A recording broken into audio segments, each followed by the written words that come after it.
सेब और हिमाचल के एक सदी से भी पुराने रिश्ते के इस शानदार सफर ने कई रंग देखे हैं। 21वीं सदी के इस समय में पहाड़ी राज्य हिमाचल की सेब उत्पादन यात्रा अपने शिखर पर है।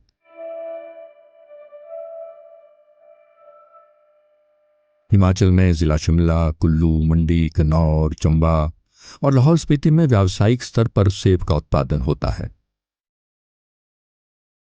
वैसे तो सेब का उत्पादन अपेक्षाकृत बर्फ गिरने वाले सर्द इलाकों में होता है, लेकिन अब कुछ प्रयोगधर्मी बागवानों ने ऊना, बिलासपुर, सोलन, हमीरपुर व कांगड़ा के नूरपुर, इंदौरा जैसे गर्म जलवायु वाले इलाकों में भी सेब उगाने में सफलता हासिल की है।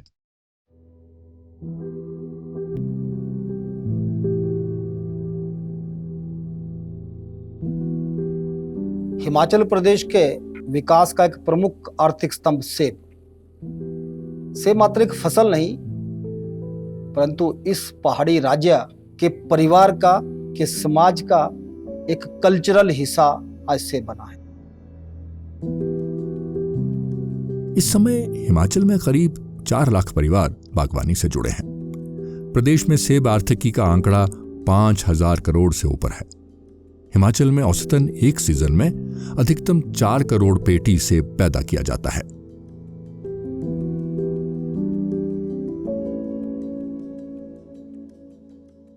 इतिहास पर दृष्टिपात करें तो हिमाचल प्रदेश में सबसे पहले कैप्टन R.C. ली ने वर्ष 1870 में कुल्लू घाटी के बंदरोल में पहला सेब बागीचा लगाया।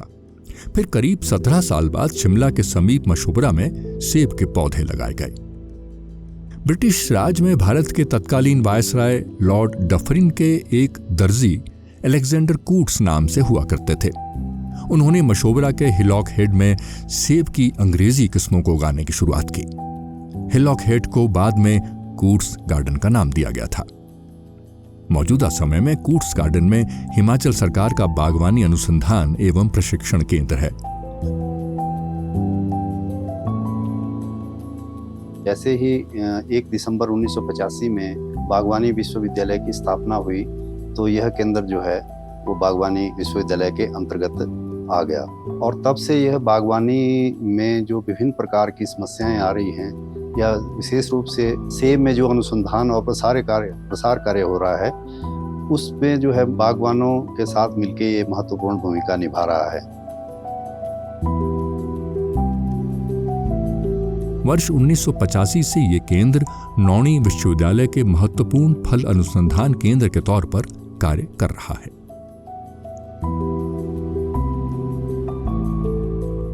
सबसे पहले वर्ष 1984 में यहीं से सेब उत्पादन की उच्च घनत्व प्रणाली पर अनुसंधान शुरू हुआ। सेब उत्पादन में MM106 रूट स्टॉक पर व्यावसायिक सेब बागवानी का अनुमोदन इसी केंद्र से हुआ।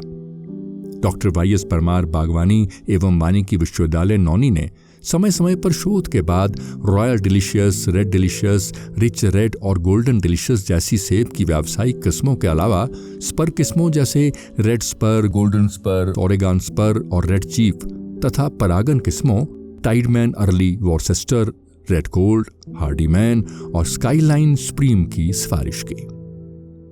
यहीं पर सेब और चेरी के विभिन्न root stock M26, M9, M7 और MA106 और F12/1 गोल्ड और पाजा का मूल्यांकन किया गया। बागवानों को उपरोक्त रूट स्टॉक्स की सिफारिश के अलावा क्वालिटी प्रोडक्शन बढ़ाने और प्रूनिंग तकनीकों से पेड़ की कैनोपी में मिली सेंट्रल लीडर प्रणाली की जानकारी दी गई। साथ ही पामेट लीडर प्रणाली का संशोधन कर उसे मानकीकृत किया गया।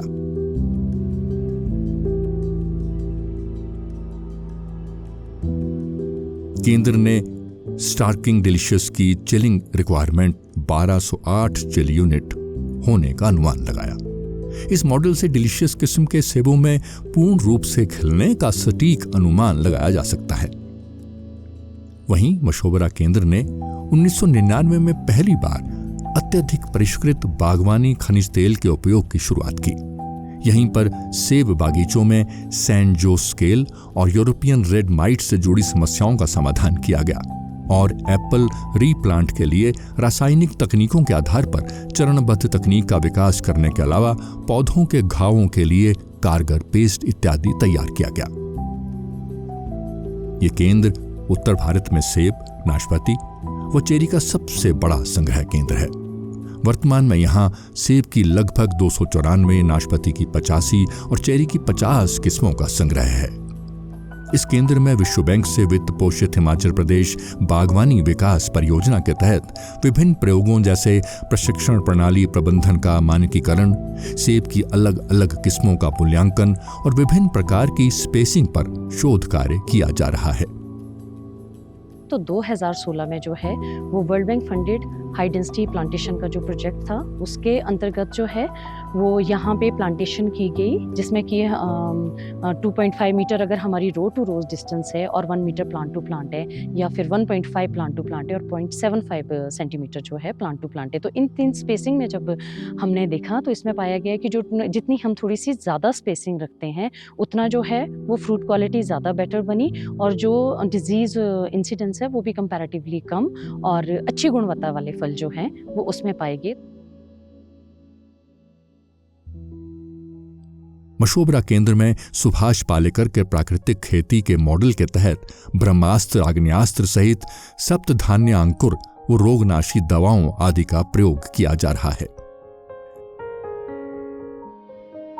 तो जैसे कोई इंसेक्ट पेस्ट, कोई कीड़ा लग जाता है फसल में, तो जैसे ये ब्रह्मास्त्र है, इसका उपयोग करके हम उस कीड़े को दूर कर सकते हैं।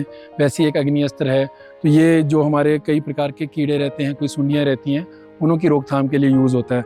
उसी तरह से कुछ रोगनाशी दवाएं हैं, जैसे कि एक ये कंडी अस्त्र है और खट्टी लस्सी है जो फफूंदनाशक के रूप में इस्तेमाल किया जाता है। तो किसान इन अस्त्रों को अपने फील्ड में ही, अपने फार्म में ही बना के इस्तेमाल कर सकता है और जो बीमारियां लग रही हैं, कीड़े लग रहे हैं, उससे अपनी फसल का बचाव कर सकता है।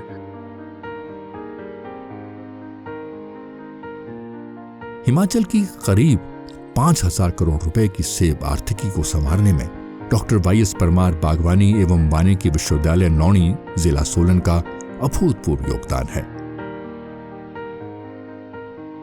यूनिवर्सिटी ने सेब में फैलने वाले रोगों व कीटों की रोकथाम के लिए फोरकास्टिंग मॉडल भी तैयार किए हैं।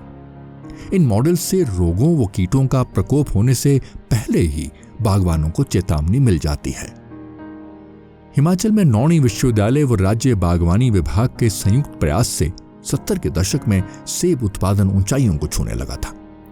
वर्ष 1970 से 1980 के दशक में हिमाचल में red colour strain Vance Delicious, Top Red, Hardeman, Skyline Supreme ने दस्तक दी। फिर वर्ष 1985 में Red Chief, Oregon Spur, Silver Spur, Well Spur आदि किस्मों ने धाक जमाई। वर्ष 1995 में बागवानी विभाग और doctor YS Parmar University Nauni के संयुक्त प्रयासों से हिमाचल को सेब की गाला और फूजी किस्में मिली। राज्य में वर्ष 2000 से वर्ष 2005 के मध्य अर्ली रेड 1, गिब्सन गोल्ड, केल गाला, सुपर चीफ, स्कारलेट स्पर 2 सरीखी सेब की किस्में आईं। वर्ष 2014 में जेरोमाइन और रेड विलॉक्स किस्मों के बाद वर्ष 2016 के उपरांत यहां रेड कैप, बेल्टोट, मोडी, ओविल अर्ली फूजी, रेड लमगाला, बके गाला, अल्टीमा गाला, ग्लावल गाला, काला वीनस आदि किस्मों का प्रचलन शुरू हुआ। अब हिमाचल में 60 से अधिक विदेशी किस्मों के सेब उगाए जा रहे हैं। आजकल बागवान हाई डेंसिटी फार्मिंग अपना रहे हैं। इस मुहिम को विश्व बैंक से वित्त पोषित परियोजना से मजबूती मिल रही है। एसटीपी का प्रोसेस ये है कि हम इसमें एक जैसा कलर आता है, साइज बनता है, हम थिनिंग कर सकते हैं इजीली, अपना स्प्रे इजीली कर सकते हैं और पानी दे सकते हैं। सब प्रॉब्लम इसमें सॉल्व हो जा रही है।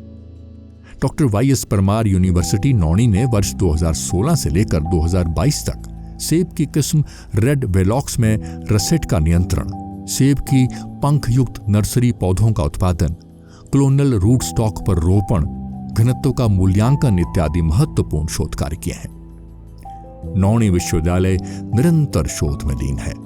यहाँ के वैज्ञानिकों ने सेब की एक स्वदेशी किस्म बड म्यूटेशन की पहचान भी की है। सेब की यह किस्म सामान्य किस्मों से 2 माह पहले फल देगी।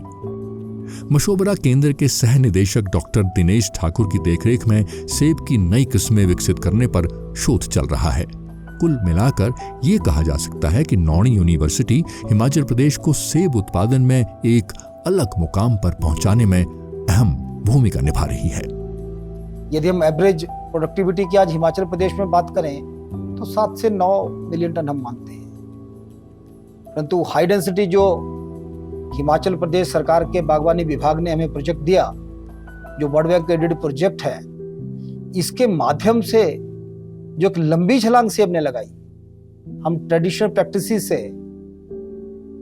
जहां लगभग 400 पौधा हम 1 हेक्टेयर में लगाते थे, आज हम 3000-4000 पौधे 1 हेक्टेयर में लगा रहे हैं। और 2020 के बाद अगर हम देखें तो हजारों युवा अपनी खेती पे वापस आए हैं और छोटी छोटी भूमि पे हाई डेंसिटी प्लांटिंग पे काम करना शुरू करके अपनी एक अच्छी स्मार्ट प्रोफेशन जिसको बोल सकते हैं उस पे काम करना शुरू हुए। इसके अलावा सेब उत्पादन में नींव के पत्थरों की बात करें तो इस कड़ी में सैमुअल इवांस स्टोक्स का नाम अग्रणी है। वे बाद में सत्यानंद स्टोक्स के नाम से विख्यात हुए। यहाँ ऐसा नहीं कि सेब नहीं थे, पहले सेब थे, खट्टे सेब जो अंग्रेज़ों के टाइम में पिपिन ऐसे सेब आते थे यहाँ पर। एंड देन मेरे जो दादाजी थे वो तो उनको तो सेब के बारे में कुछ आता नहीं था, तो उन्होंने ये किताब से पढ़ के काम शुरू किया, प्लांटेशन शुरू की 1920s में। फिर यहाँ बहुत छोटा सा पैच था यहाँ आगे जो उनका बगीचा था, it was very very small, मुझे याद है उसकी, और उसमें सीडलिंग पेड़ होते थे 35-35 फुट के, huge trees, and they were space 30 feet या 35 फुट पर थे जो थे। और उन्होंने किताबों में पढ़ के फिर सारा स्प्रेइंग का काम शुरू किया, प्रूनिंग का काम शुरू किया, किसी को तो आता नहीं था। And then by the end of the 20s उनके प्रोडक्शन शुरू हुई। कोई 3 लोग आए और उन्होंने काफ़ी लंबा चौड़ा बगीचा बना करके पौधे लगाना सिखाया। ये मेरे पिताजी उनके पास नौकर थे।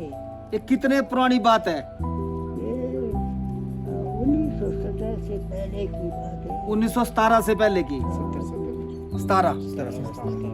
17 में तो उसने मेरे को फर्स्ट वो कपड़ा पहनाया।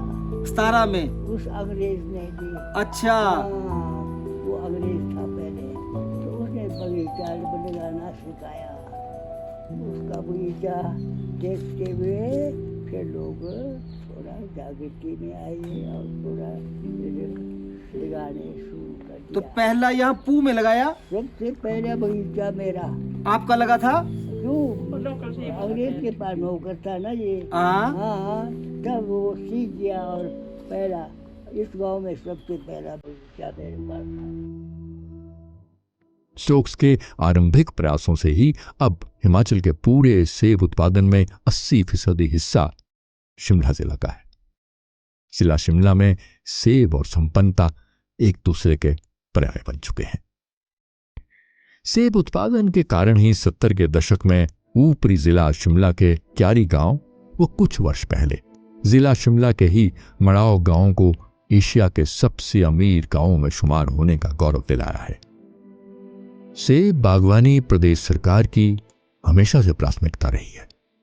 कई अधिकारी, डॉक्टर, इंजीनियर और कर्मचारी भी सेब बागीचों के प्रेम में जकड़े हुए हैं। हिमाचल के विख्यात लेखक संपादक स्वर्गीय मधुकर भारती कहते थे, हिमाचल की आर्थिकी को संवारने में सेब का योगदान अतुलनीय है। अभी हिमाचल ने सेब उत्पादन में 100 वर्ष में 100 डग भरे हैं। इसकी निरंतरता बनाए रखना सरकारों, वैज्ञानिकों और मेहनतकश लोगों की जिम्मेदारी है।